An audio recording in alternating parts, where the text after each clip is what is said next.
She was ignored in a luxury jewelry store because she wore a white linen dress, flat sandals, no makeup, no designer purse. To them, she wasn't a customer. She was trash. "Watch her," one clerk whispered. "That kind doesn't come to buy. She comes to steal." All she wanted was to see a necklace. What she got instead were insults, side eyes, and blatant humiliation. 30 minutes later, her billionaire husband's Rolls-Royce arrived. De la Lumiere glittered like a jewel box on Rodeo Drive, its marble floors polished to a mirror sheen, its crystal chandeliers casting prisms across velvet-lined cases. The boutique was a temple of extravagance, where diamond tiaras and sapphire rings whispered wealth to a clientele of celebrities, tycoons, and royalty. At its heart, under a spotlight, sat the store's crown, a pink diamond necklace, its 18-carat centerpiece flanked by flawless white diamonds valued at $12 million. De la Lumiere wasn't just a store. It was a gatekeeper of status, where entry demanded a certain look. Designer labels, heavy jewelry, the scent of old money.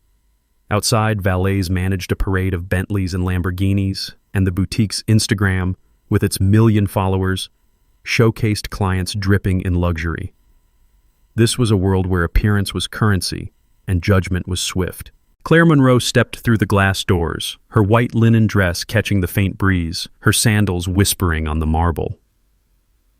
At 36, she was striking in her simplicity, clear gray eyes, blonde hair tied back in a neat bun, a face bare of makeup but radiant with quiet confidence. Her canvas tote held a notebook, a pen, and a faded photo of her and her husband, Blake, laughing on their wedding day. Claire was a former nonprofit director who'd stepped away to focus on philanthropy. Her wealth, a vast fortune tied to Blake's e-commerce empire, kept private by choice. Today she'd come to De la Lumiere to see the pink diamond necklace, hoping to buy it as a 10th anniversary gift for Blake, a symbol of their shared journey. She didn't need to prove anything. She just wanted to feel the weight of the diamonds in her hands. The boutique was quiet, save for the soft hum of classical music and the murmur of a few clients, women in Chanel dresses, men in bespoke suits. Claire approached the central display, her eyes drawn to the necklace's soft glow. The saleswoman, Vanessa Holt, stood behind the case, her black dress hugging her frame, her blonde hair in a severe updo. Her eyes flicked over Claire's outfit, lingering on the tote, and her smile was a thin veneer of disdain. "Can I help you?" she asked, her tone implying the answer was no. Claire's lips curved gently. "I'd like to see the pink diamond necklace, please," she said, her voice clear and warm. Vanessa's smile tightened, her gaze raking Claire's sandals. "That's a showcase piece," she said, loud enough to turn heads. "Reserved for clients of a certain standing, not just for window shoppers." Claire's fingers brushed her tote, but her composure held. "I understand," she said softly. "I'd still like to see it. I can afford it." Vanessa's laugh was sharp, a sound that drew stares from the other staff. "Do you even know how much it costs?" she snapped, her voice carrying across the boutique. "Or are you just here for the air conditioning?" A nearby client, a woman in a fur-trimmed coat named Diana Voss, chuckled, muttering, "She must think this is a thrift store." Her companion, a man in a Brioni suit, smirked, his cufflinks glinting. "No appointment?" "Bold," he whispered, loud enough for Claire to hear. The boutique's hum shifted, eyes turning to the woman who didn't belong. As Claire stood by the necklace's display, trying to catch Vanessa's attention, a group of high-profile clients gathered nearby, their designer bags gleaming under the chandeliers. Led by Diana Voss, they openly dissected Claire's appearance. "Look at her dress," Diana said loudly, her voice dripping with scorn. "Did she wander in from a farmer's market?" The group laughed, their diamond earrings flashing as they snapped photos of Claire, posting them to a private group chat labeled De la Lumiere VIPs. One client, a tech heiress named Lauren Tate, added, "Bet she's here to case the joint, check her bag." The taunts grew bolder, with Diana tossing a coin at Claire's feet, smirking, "For your bus fare home." The boutique's other patrons joined in, their laughter a chorus of cruelty, while Vanessa and Ethan watched, smirking, doing nothing to intervene. Claire's hands tightened on her tote, her gray eyes burning with restrained pain, but she didn't speak. The photos spread online, captioned "Had boutique bum," each like a fresh wound to her dignity. Vanessa leaned toward her coworker, Ethan Cole, a wiry man polishing a tray of rings. "Keep an eye on her," she whispered, her voice deliberately audible. "She's got that look, like she'll ask questions to distract you while she slips something in her bag." Ethan nodded, his smirk matching hers, and moved closer, his eyes locked on Claire's tote. The accusation hung in the air, a public branding. Claire stood in stunned silence, her gray eyes steady but her heart racing. She didn't argue. She didn't raise her voice. She turned, her sandals silent, and walked toward the doors, the weight of their stares on her back. As Claire moved toward a side display, hoping to browse quietly, the boutique's security guard, a burly man named Victor, stepped into her path, his radio crackling. "Ma'am, I need to see inside that bag," he said loudly, his voice carrying across the store. Claire froze, her gray eyes wide, but she calmly opened her tote, revealing only her notebook and pen. Victor smirked, shaking his head. "Keep it where I can see it," he warned, his tone implying guilt. Nearby clients whispered, "Told you she's trouble." Their phones out, filming the exchange. Vanessa leaned over to Ethan, muttering, "She's definitely up to something. Classic distraction tactic." The guard hovered, his presence a looming threat, following Claire's every step, his boots heavy on the marble. The humiliation was suffocating, a deliberate spectacle. Yet Claire kept her composure, her sandals silent as she edged toward the exit. The video of Victor's confrontation hit Twitter, tagged #ShopThief, each retweet a public crucifixion. As Claire paused near the boutique's entrance, adjusting her tote, a group of clients inside noticed her lingering. Diana Voss, her fur coat gleaming, called out, "Still here, sweetheart? The pawn shop's down the street." Her group laughed, their phones out, filming as Diana tossed a crumpled tissue at Claire's feet. "For your tears," she sneered. The other clients joined in, chanting, "No diamonds, no diamonds," as Ethan smirked from behind the counter. Claire's jaw tightened, but she picked up her tote, ignoring the tissue, her eyes fixed on the horizon. The video hit Instagram within minutes, captioned, "Rodeo Reject," racking up 10,000 views, each comment, "Total loser." "Kick her out," a dagger in her quiet strength. The humiliation didn't end at the door. Vanessa followed Claire to the exit, her heels clicking, and called out, "Don't come back unless you've got a real budget." The words echoed across the boutique, drawing laughter from the staff and clients. Ethan tossed a mock wave, shouting, "Try a mall next time." A security guard stationed by the door chuckled, his radio crackling as he muttered, "Thought she'd grab and run." Claire's fingers tightened on her tote, but she didn't look back. She stepped onto the sidewalk, her linen dress catching the breeze, and pulled out her phone. As Claire passed the boutique's open backroom door on her way out, she overheard Vanessa and Ethan whispering to a jeweler, their voices sharp with mockery. "Did you see her tote?" Vanessa sneered, tossing a cloth onto the counter. "Probably stuffed with stolen earrings already." Ethan laughed, sorting a tray of rings. "Bet she thought De La Lumiere was a clearance sale." The jeweler, a stern woman named Carla, chuckled. "She's got no business here, probably fishing for a rich husband." Their laughter spilled into the hallway, loud enough for Claire to hear as she adjusted her tote. A passing staffer glanced at her, then looked away, complicit in silence. The gossip spread to the boutique's internal Slack channel, screenshots leaking online, each jibe fueling the narrative of Claire as a thief unworthy of their world. Claire's jaw tightened, her gray eyes flickering with pain, but she kept walking, the staff's words a fresh cut against her dignity. Outside, the Beverly Hills sun was relentless, but Claire's steps were measured, her dignity intact. She didn't cry, she didn't shout. She dialed Blake, her voice soft but steady. "They wouldn't show me the necklace," she said.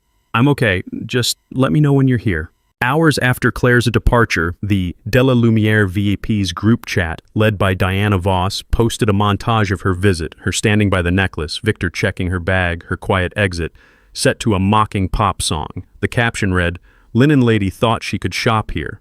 Know your place." The post, shared to Instagram stories, hit 30,000 views with comments like, "Thief in sandals," and "Her tote's probably full of our diamonds." Lauren Tate, the tech heiress, added a TikTok, stitching the footage with her own commentary. "This is why we need better security. Riff-raff like her ruin the vibe." The video spread to YouTube, each share a fresh wound for Claire, who saw it when a friend sent the link. At a nearby cafe waiting for Blake, she overheard clients from the boutique whispering, "That's her, the one from the video." Their smirks burned, but Claire sipped her coffee, her gray eyes steady, her calm masking a storm within.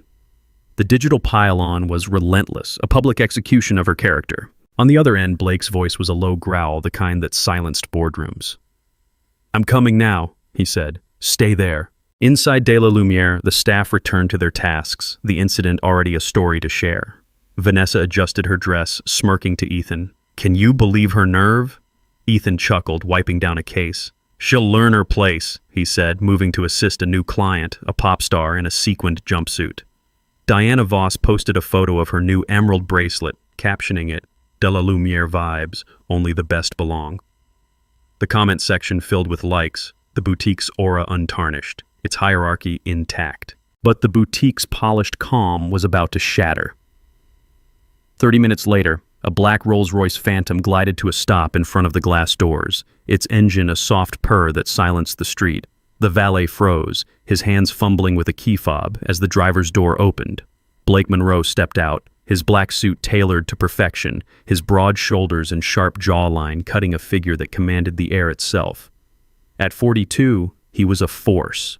Dark hair swept back, green eyes that could warm or freeze, and an aura of quiet power that made the world bend. Blake was the CEO of Monroe Ventures, an e-commerce empire that powered half the online retail in North America, his name a fixture in Forbes and Davos panels. He was a ghost in public, his face rarely seen, his influence felt in every major deal. The boutique's doors swung open as Blake strode in, Claire stepping out of the Rolls-Royce behind him, her linen dress unchanged, her gray eyes calm. The room fell silent, trays clattering, gasps stifled. Vanessa's smile vanished, her counter suddenly a flimsy shield. Ethan's polishing cloth dropped, his smirk gone. Blake didn't look at them. His voice was low, lethal, each word a blade. "Is the employee who insulted my wife still working here?" The question hung like a guillotine. Clients froze, their phones lowering. Diana Voss's bracelet clinked as her hand trembled. The pop star backed away, her sequins dull under the chandeliers. The boutique's owner, Mr. Giovanni De Luca, rushed downstairs, his tailored vest askew, his face pale as he recognized Blake. "Mr. Monroe," he stammered, bowing slightly. "Please, this is a misunderstanding." Blake's gaze snapped to him, his green eyes ice cold.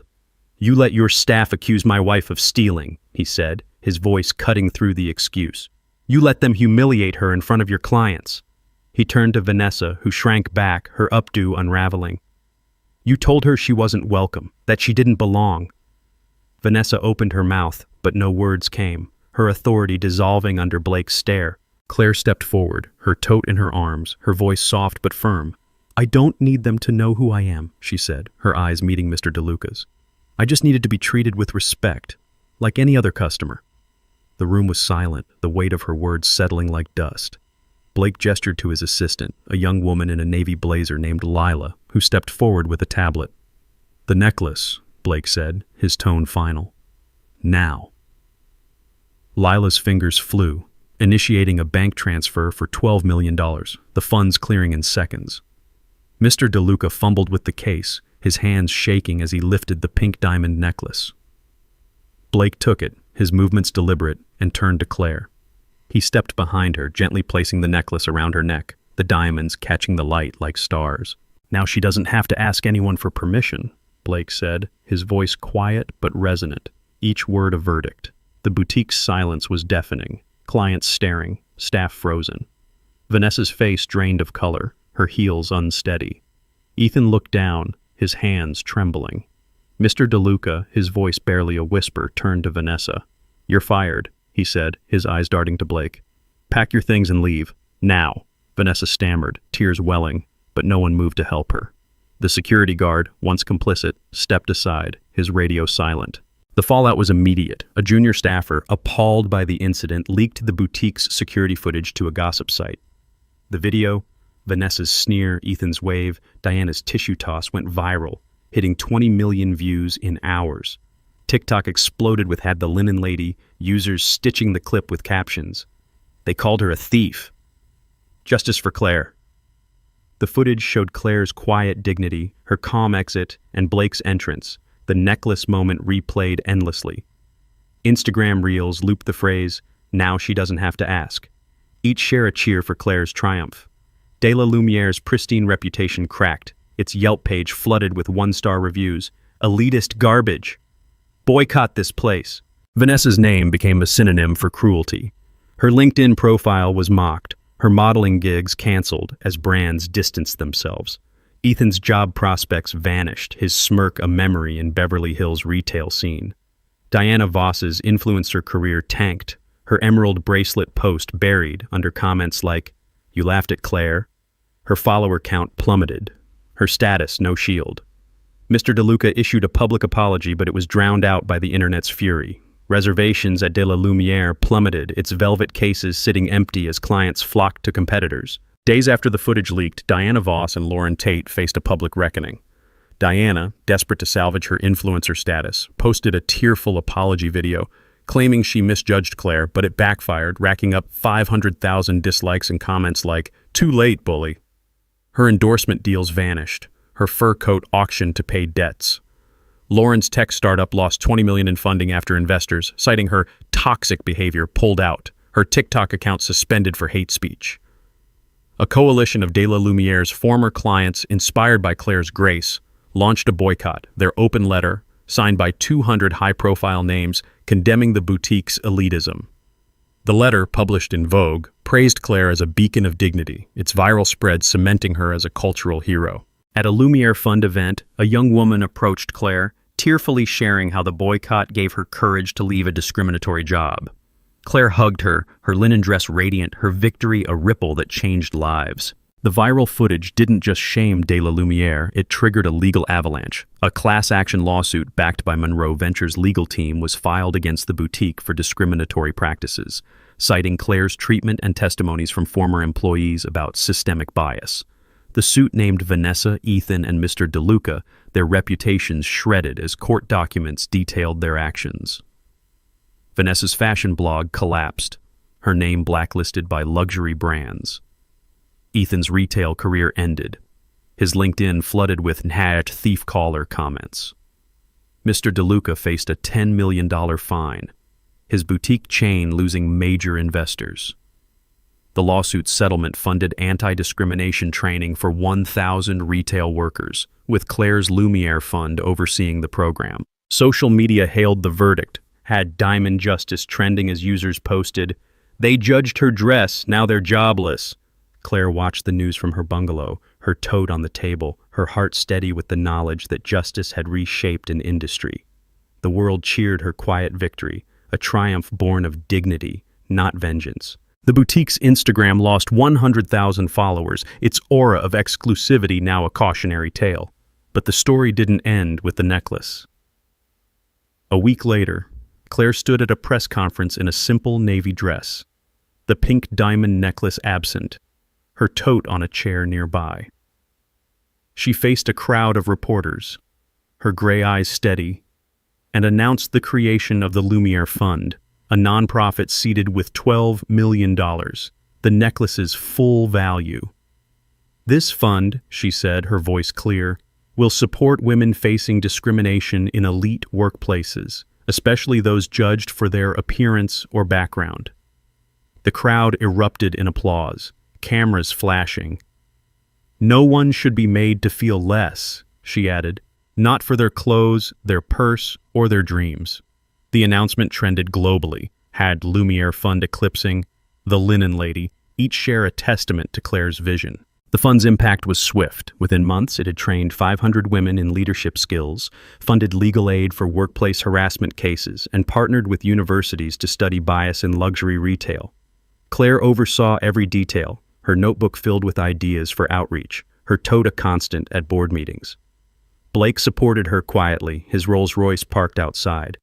But it was Claire's heart that drove the mission. The necklace, now in a museum on loan, became a symbol, not of wealth, but of resilience. Women across the country sent Claire letters, sharing stories of being dismissed, mocked, or underestimated. She read each one, her gray eyes bright with purpose. De La Lumiere never recovered.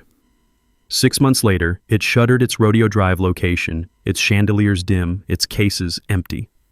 The pink diamond's absence was a wound, its legacy tied to Claire's triumph. Mr. DeLuca retired, his name faded, while Vanessa and Ethan scrambled for low-wage jobs, their elitism a relic. Diana Voss's influencer empire crumbled, her fur coat sold at auction. The world watched Claire's rise, her linen dress an icon of humility and strength. She didn't need to gloat. She'd built something better, not with anger, but with grace. Claire and Blake celebrated their anniversary at home, their modest Bel Air bungalow alive with laughter. She wore her linen dress, he his black suit, no tie. They danced in the garden, the city lights below, the necklace a memory they didn't need. Their wealth was vast, but their love was vaster, rooted in years of shared dreams. Claire's tote sat on the table, holding a new photo, her speaking at the Lumiere Fund's launch, her smile radiant.